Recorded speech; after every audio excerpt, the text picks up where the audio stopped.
우리 한번 따라서 하십시다. 이방인의 때, 이방인의 때가 있는데 이 때가 종말의 때다. 그렇게 생각하시면서 이때에 나타나는 현상이 뭘까? 종말 현상. 우리 한번 따라서 하시다. 종말 현상. 종말 현상. 이걸 여러분들에게 잠깐 역사적인 어떤 현상을 말씀을 드리면서 우리가 나라와 민족과 교회를 위해서 기도하고 대한민국이 정치, 경제, 사회, 문화 모든 면에서 안정이 되고 북한의 공산 정권이 속히 무너지고 자유민주 복음 통일의 역사가 일어나도록 기도하는 것 대단히 귀하고 복된 일인 줄로 믿습니다.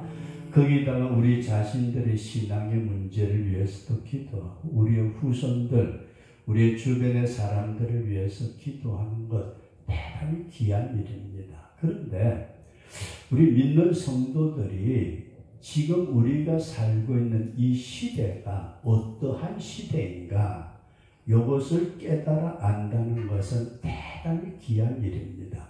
그래서 낮에 잠깐 71회에 대한 말씀을 드렸는데 한 일에는 일주일이죠. 71회 곱하기 7은 77, 49, 490년 이렇게 이해를 하시면서 다니엘 선지자가 느부갓네살 임금님의 금신상에 대한 그것을 해석을 하나님이 주셔서 하고 그리고 짐승의 이상도 보고 순양 순염소의 한상도 보고 난 다음에 그거는 세상에 되어질 일이고 우리 이스라엘 민족이 어떻게 될까? 여러분 이게 우리가 이렇게 이해하시면 좋습니다. 다니엘 시대에 세상 돌아가는 것에 대해서 하나님이 정확하게 말씀을 하셔서 열 발가락 시대에 뜨인 돌이 그리스도의 왕국이 이루어진다.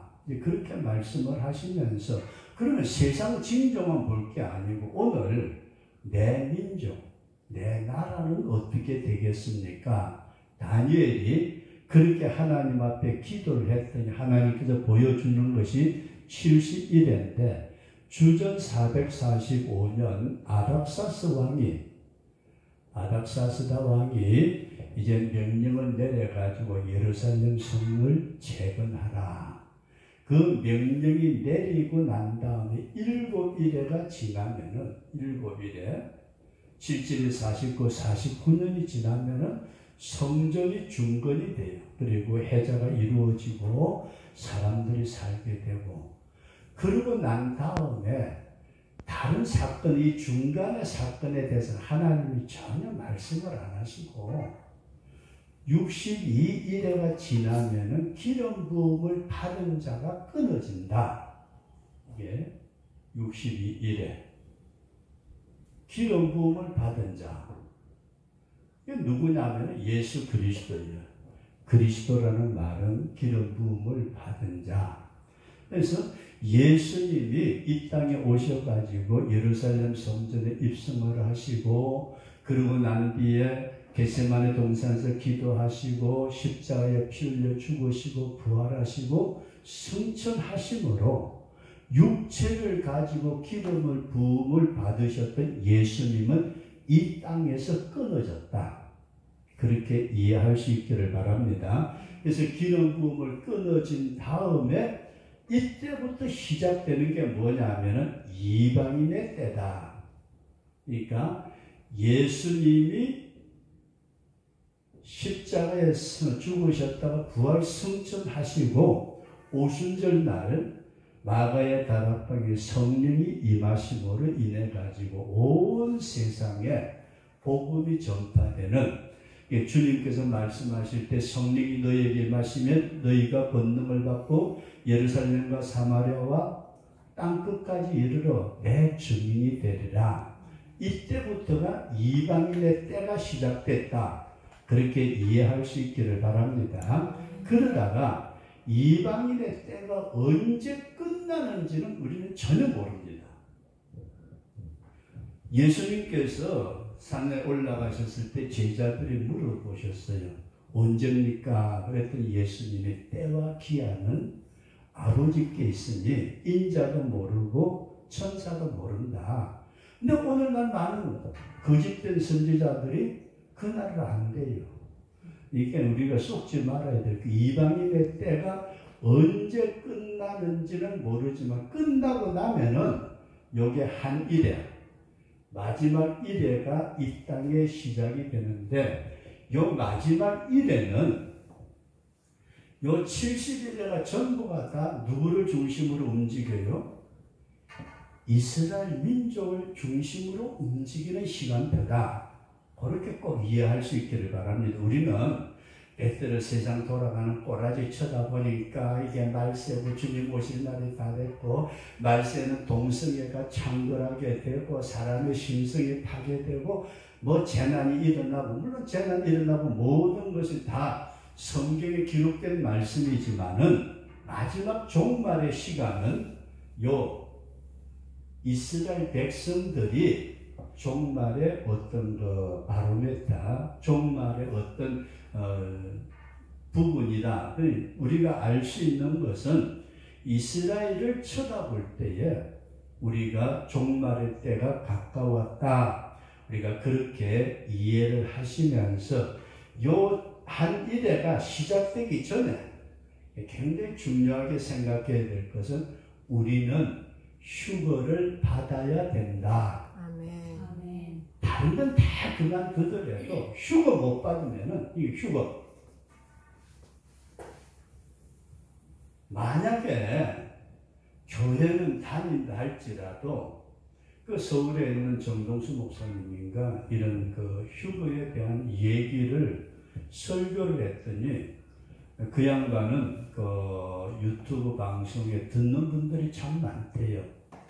근데 어떤 분이 그랬대. 나는 어느 교파의 교회를 다녔는데 40년이 넘도록 다녔지만은 휴거라는 말은 한 번도 못 들어봤습니다.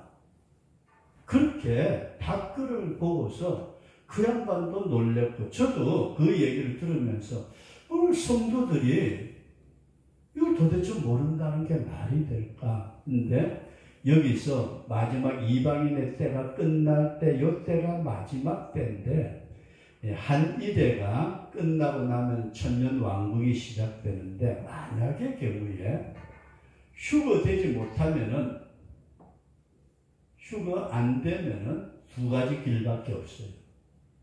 첫 번째는 순교를 당해서, 다른 사람들 다 휴거되고 목사님도 안개도 심지어는 부부간에도 남편이 휴교됐는데 나는 못 갔다, 내가 마누라가 휴거됐는데 나는 못 갔다, 이렇게 나누어지면은 그때 정신을 차린 사람이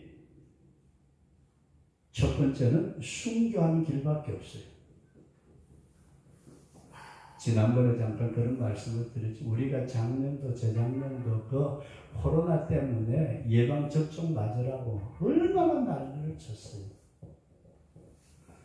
어떻게 보면 그게 하나의 어떤 징조 비슷한 생각이 들 정도로 우리가 앞으로 이 7년 대환란이 되는 마지막 한 일의 기간 동안에 짐승의 표가 나올 거예요. 그러니까 지금 짐승의 표 나온다는 건 거짓말이라 안 믿으면 돼요. 성서적으로 볼 때요. 여기서 짐승의 표를 받지 않으면 매매도 못하고 직장에도 쫓겨나가고 병원도 못 가고 치료도 못 받고 뭐 그럴 때 그렇게 우리를 조아붙일 때에 휴거 안 당한 사람이 살 수 있는 방법이 없대요. 순교 당하는 길밖에 없다. 첫째로는 휴거 당하지 못한 자가 있다면 순교 당하는 길이 있고, 두 번째로는 짐승의 표를 받아가지고 영원한 지옥 가는 길밖에 없다. 우리가 이렇게 생각할 때에 우리는 정신을 차리고 마지막 때에 휴거 당할 수 있는 우리 그런 성도가 되도록 우리가 꼭 기도할 수 있기를 바랍니다. 그러면서 오늘 여러분들에게 이런 말씀을 드리고자 합니다. 마지막 한 일회가 시작되면 끝나는데 요 이방인의 때 이스라엘 민족과 예루살렘이 어떻게 될까? 이방인의 때 이스라엘 민족 그리고 예루살렘은 성은 어떻게 되느냐? 성경에서 우리가 여러분들에게 하나하나 세밀하게 말씀드리기보다 그냥 개략적인 말씀을 드릴게요. 첫 번째로는 예루살렘 성이 짓밟힌다. 예루살렘이 이방인들에게 밟힌다. 그러니까 쉽게 말해서 이스라엘 민족들이 세계 많은 이방인들에게 엄청나게 고통을 당한다. 그리고 성전은 항폐하게 된다. 예루살렘 성전은 항폐하게 된다. 그 우리가 역사적으로 가만히 쳐다보게 되면은 주후 70년 로마의 티토 장군이 들어와 가지고 예루살렘 성을 완전히 무너뜨립니다. 돌 하나도 돌 위에 남지 않도록 다 무너뜨리고 유대인들은 세계 각곳으로 흩어진다. 우리가 역사적으로 보면은 이스라엘 백성들은 주 70년 티토 장군이 예루살렘을 멸망시키고 난 다음에 유대인들이 세계 각곳에 흩어져 가지고 생활을 하는데 중국에도 유대인들이 많이 와서 사는 동네가 있대요. 엄청나게 세계 각곳으로 흩어져 가지고 엄청난 고통을 당하면서 나라 없이 방황하게 되는.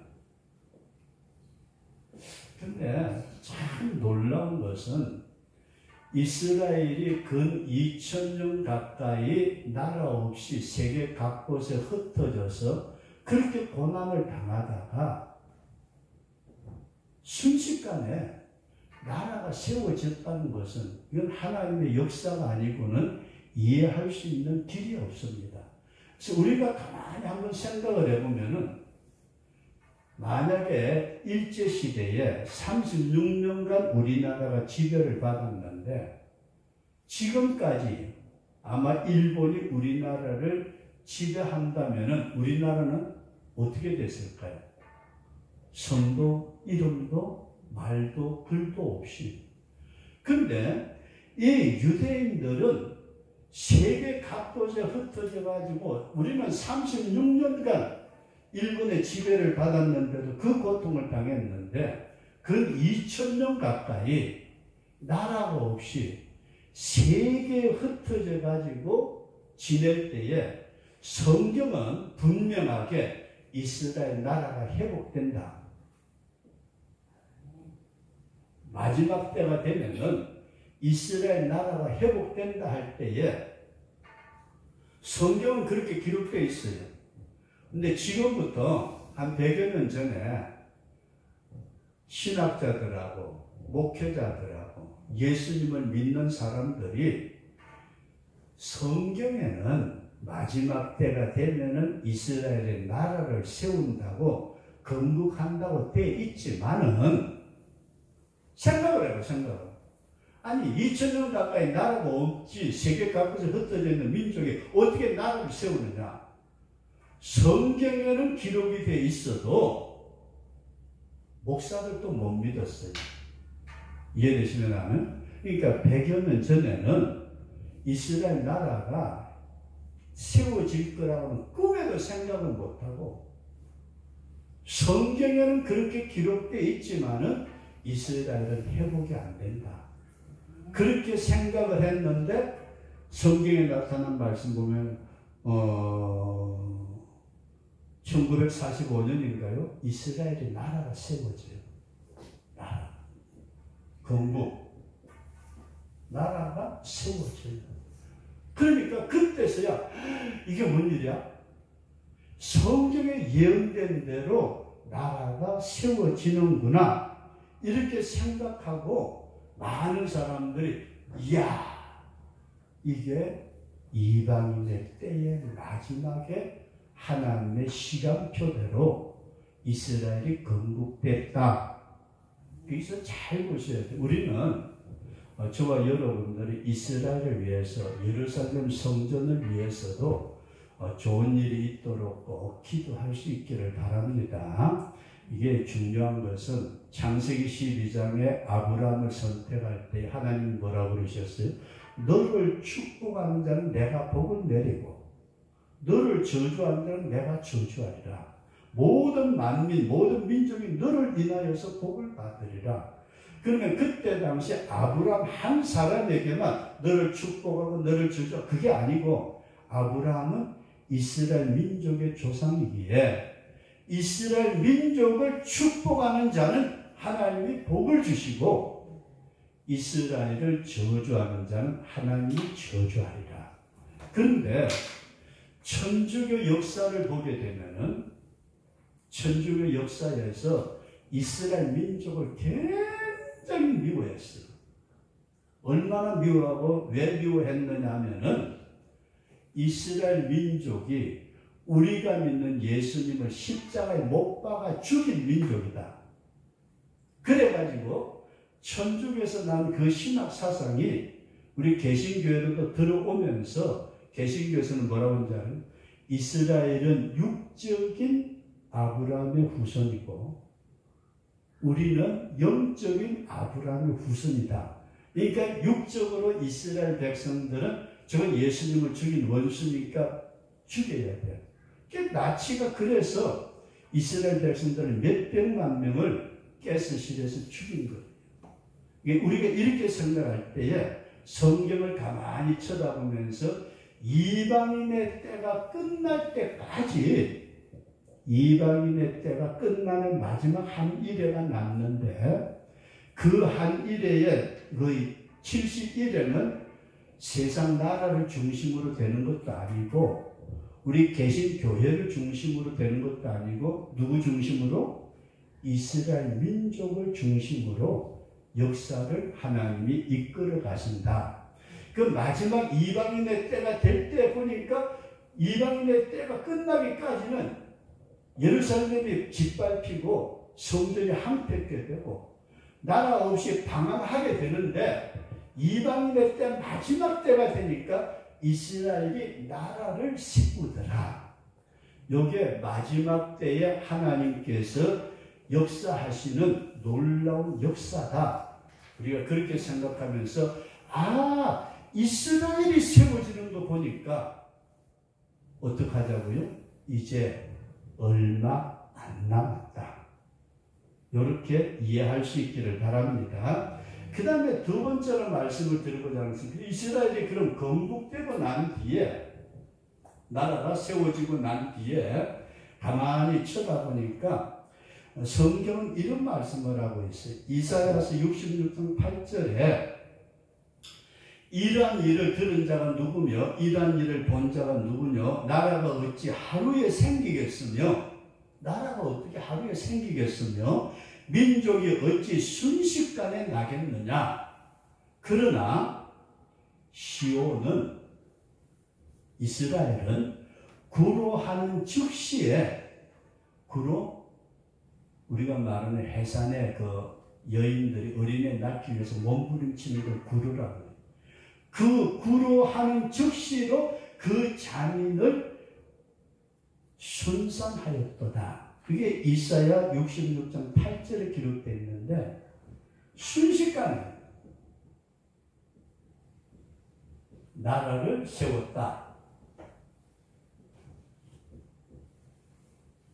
하나님께서 마지막 시간표에 따라서 순식간에 나라를 세우셨다. 그 다음에 두 번째로 나라를 세울 뿐만 아니라 예루살렘 성전이 있는 성전터를 해보겠다. 잘 생각하셔야 될 것은 우리가 성경에 나타난 말씀보다는 우리가 그 말씀들을 이루어가는 하나님의 능력을 보시면서 이스라엘이 1948년인가 나라를 세우고 난 다음에 바로 그 다음 날부터 아랍 세계가 이스라엘을 멸망시키겠다. 이스라엘 민족 전체를 나라를 지중해에다가 전부 다 몰아넣겠다. 그렇게 해가지고 전쟁을 선포하는데 나라를 세운 지 20년도 안 돼가지고 1967년도에 6.1 전쟁이 일어나요. 6.1 전쟁. 6.1 전쟁이 일어나면서 예루살렘 성전이 있는 지역을 완전히 이스라엘이 회복을 해버려요. 우리는 예수님이 부활승천하시고 이스라엘이 망하고 난 뒤에 도저히 나라가 세워질 거라고는 꿈에도 생각지 못했는데도 이방인의 때 마지막 때 이스라엘이 건국되게 하시고 그 다음에 이스라엘 민족은 하나님이 지정해 놓으신 예루살렘 성전터에다가 자기들이 예루살렘 성전을 재건해야 된대요. 그러니까 한쪽만 차지하고 한쪽은 차지 못하고 있었는데 6.1 전쟁이 일어날 때에 완전히 예루살렘 성전 전체를 회복을 했다. 우리 그렇게 이해할 수 있기를 바랍니다. 그 다음에 세 번째로는 이렇게 성전터를 회복은 했는데 성전 건축을 못해요. 잘 이해를 하셔야 될 것은 성전 건축 우리가 쉽게 이렇게 이해하시면 돼요. 저 옆집하고 우리 집하고 싸움이 붙었는데 우리가 그건 내 땅이야. 그래서 옆집에 안 돼 이 새끼야 내 거야. 이렇게 둘이 막 싸우고 찢고 놓고 했는데 어떻게 하다 내가 그 땅을 차지를 했어. 차지를 했는데도 불구하고 이 싸운 사람의 집이 거기 있어. 그럼 어떻게 해야 돼요? 내가 땅 차지했으니까 내 마음대로 헐물어 버린다? 그게 안 되는 거예요. 이해되시는 하면? 그러니까 예루살렘 성전터를 다 회복을 했는데도 불구하고 예루살렘 성전 건축을 못하는 것은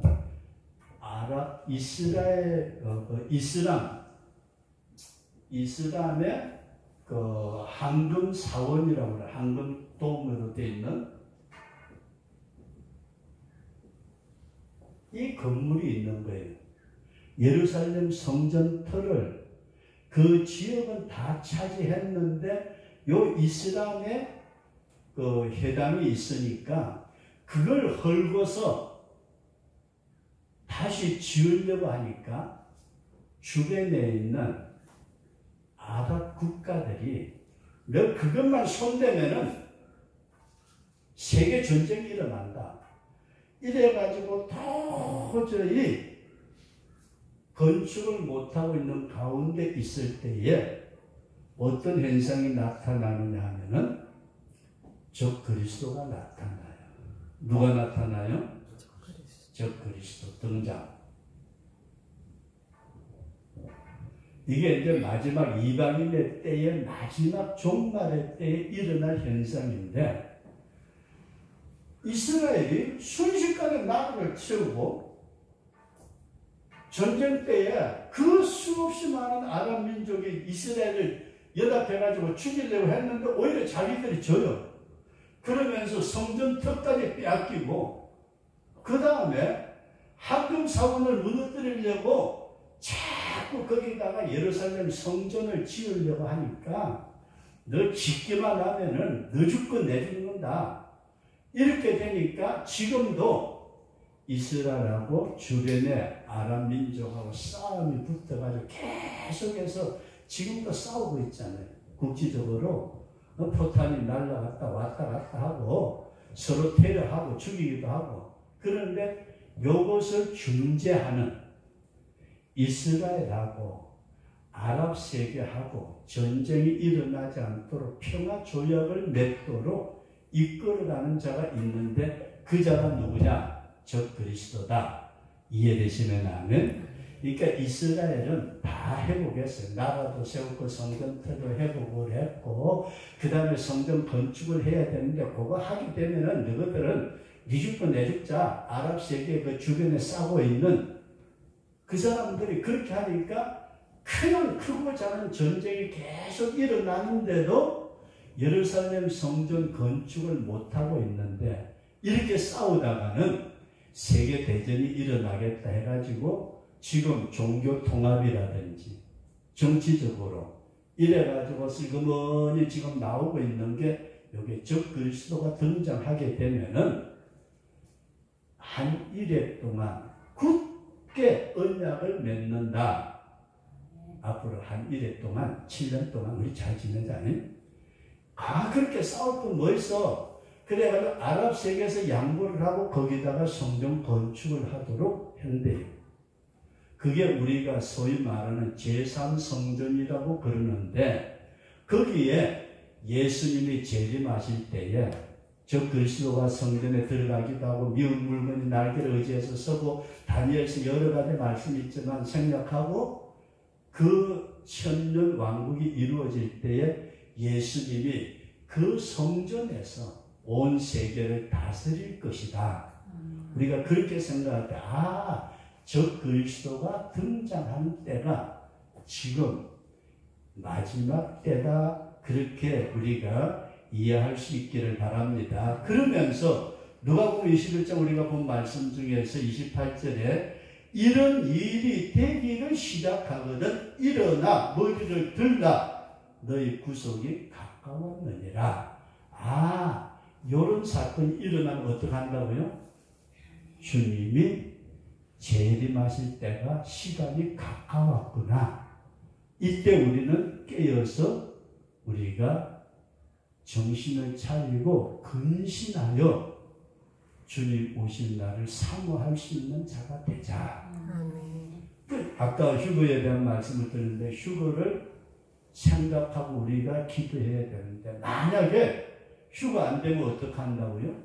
순교를 하든지 짐승의 표를 받아서 망하든지 두 가지 길밖에 없습니다. 나머지 길은 없습니다. 그러기에 우리가 지금 우리나라 대한민국이 정치적으로 사상적으로 싸우고 찢고 먹고 이것도 굉장히 우리가 기도해야 될 문제지만은 세계 정세를 보니까 이방인의 때에는 이와 같은 예루살렘에 짓밟히고 흩어지고 나라 없이 방황하고 그렇게 지내다가 이방인 마지막 때가 되니까 나라가 순식간에 건국이 되고 예루살렘 성전터가 회복되고 이제는 해야 될 일은 성전을 건축하는 일만 남았는데 이 일을 해결할 수 있는 자가 누구라고요? 즉 그리스도가 등장해야 된다. 요 사건이 딱 일어나면서 아마 우리가 살고 있는 이 시대에 저와 여러분들이 저 그리스도의 등장을 볼 수 있을는지도 모르겠어요. 중동이 그렇게 싸우고 지금은 이란에서 원자 폭탄까지 만들려고 들고 그래가면서 이스라엘하고 이렇게 싸울 때에 이게 세계 대전이 되는 엄청난 하약부가 될 것 같으니까 그것을 중개하는 자가 나타나는데 그게 적 그리스도. 그래서 평화조약이라는 말이 나오고 이스라엘하고 아랍 세계가 서로 화해를 하도록 중재하는 정치인이 되었든 종교인이 되었든 바티칸 교황이 되었든 누가 될지는 모르지만은 그렇게 나타날 때 이미 저와 여러분들은 끝났다. 이젠 올라가는 길밖에 없다. 우리 그런 믿음을 꼭 가지면서 믿음으로 살아갈 수 있기를 바랍니다. 먹고 사는 문제도 대단히 귀하고 병원 가서 치료받는 것도 귀하고 다 귀한 일이지만 가장 시급한 것은 요 시대를 분별할 줄 아는 우리 그런 영적 지각이 열려질 수 있기를 주의 이름으로 축원합니다. 마지막 때 일어날 현상에 대해서 종말 현상.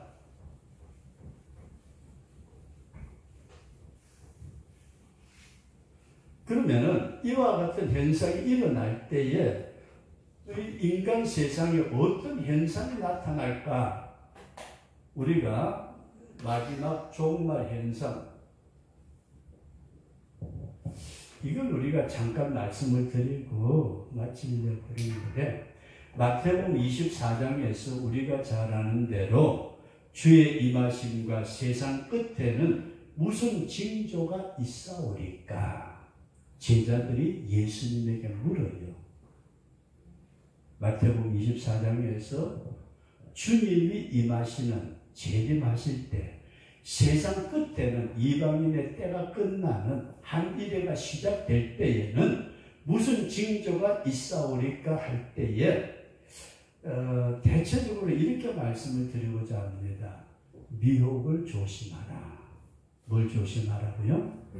미혹받지 않도록. 이게 참 우리 믿는 성도들이 이걸 지극히 조심해야 될 것 같아요. 여기서 나타나고 저기서 나타나면서 내가 그리스도다, 내가 보혜사다, 내게로 와야만 구원받는다. 얼마나 많은 사람들이 그렇게 백성들을 미혹하는지 모르잖아요. 이만희 그것도 늙어가지고 이제 죽을 날이 얼마 안 남았는데 지가 보혜사라고.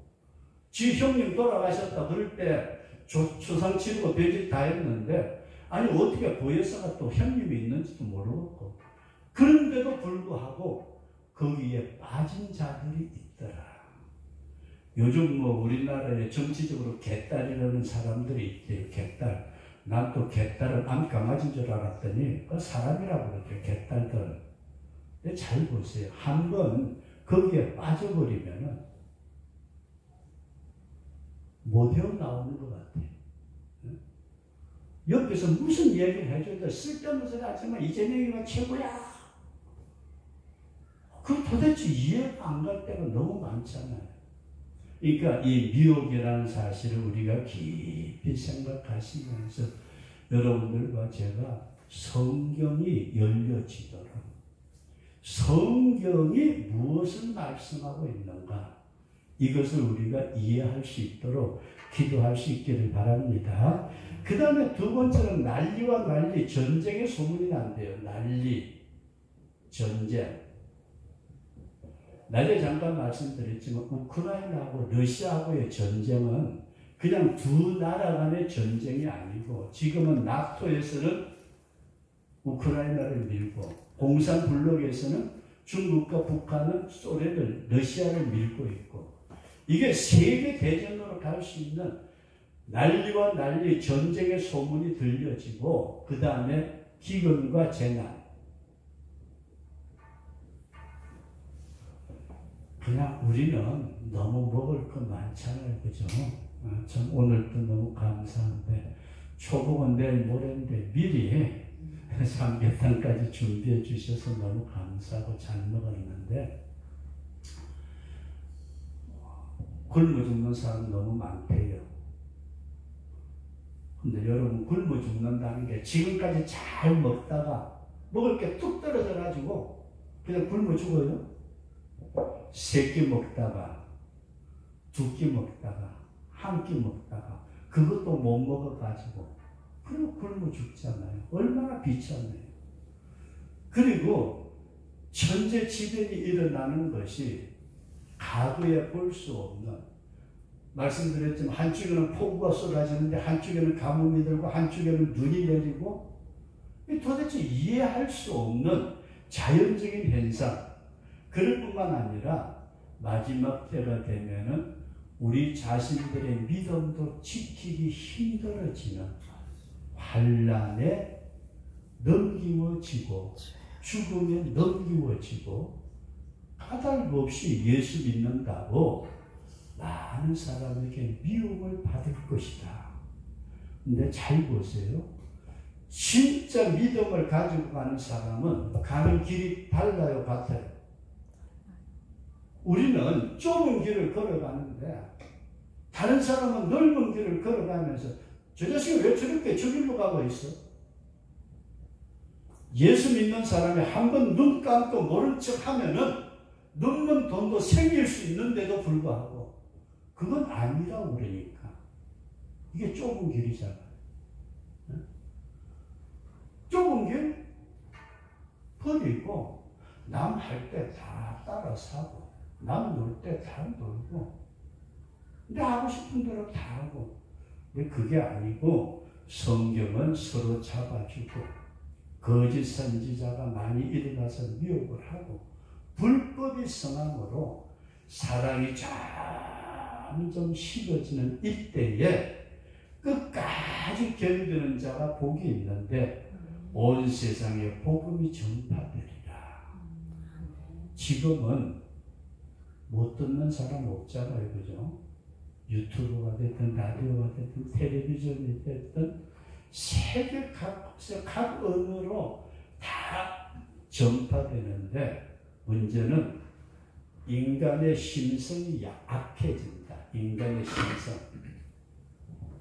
사람들의 마음이 굉장히 악해지는데 디모데후서 3장 1절 이하에 나타난 말씀 보면 내가 이것을 알라 말세에 고통하는 때가 이르리니 사람들이 자기를 사랑하며 돈을 사랑하며 자긍하며 교만하며 해방하며 부모를 거역하며 감사치 아니하며 거룩하지 아니하며 무정하며 원통함을 풀지 아니하며 참수하며 절제하지 못하며 사나우며 선한 것을 좋아 아니하며 배반하며 팔며 조급하며 자고하며 쾌락을 사랑하기를 하나님 사랑하는 것보다 더하며 경건의 모양은 있으나 경건의 능력을 부인하는 자니 이 같은 자들에게서 내가 돌아서라.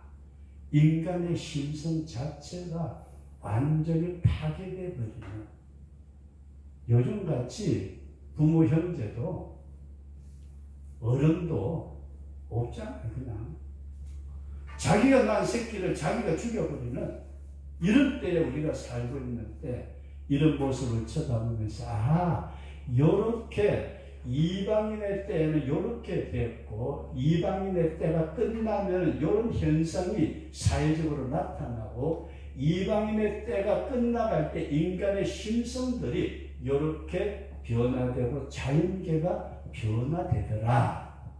우리가 이런 사실을 바라보면서 저와 여러분들이 마지막 때에 그냥 어떻게 먹고 살지, 아이고 내 몸뚱아리 힘들어 죽겠는데 이것만 바라보지 말고 요 시대를 분별할 줄 아는 지금은 이방인의 때가 끝나는 종말의 때 마지막 한 일회가 시작되려는 시점이고 저 그리스도가 등장하기를 준비하고 있는 시대. 이때에 우리가 어떻게 살아야 될까? 이런 사실을 깊이 생각하시면서 정말로 믿음으로 살아가도록 힘쓰는 우리 그런 성도가 될 수 있기를 주의 이름으로 축원합니다.